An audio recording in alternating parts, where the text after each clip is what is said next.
বন্ধুরা আজ কিন্তু 25 তারিখ আর তোমরা এই মুহূর্তে কিন্তু দর্শন করছো কলেজ স্কোয়ার সার্বজনীন দুর্গোৎসব কমিটির 2025 সালের মাতৃ প্রতিমা। টোটাল ভিডিওটা কিন্তু তোমরা ঠাকুর দেখার যে ইউটিউব চ্যানেল আছে সেখানে পেয়ে যাবে।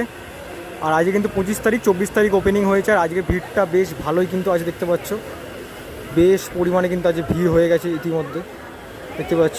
আরও যত দিন যাবে বাড়বে। তো যাও চ্যানেলে গিয়ে তোমরা ভিডিওটা পুরোটাই দেখে নিতে পারবে। প্রতিমাটা বেশ কিন্তু সুন্দর এবছরে, মানে প্রত্যেক বছরের মতো এবছরেও কিন্তু সনাতন উত্তপাল বানিয়েছে আমাদের কলেজ স্কোয়ারের প্রতিমা।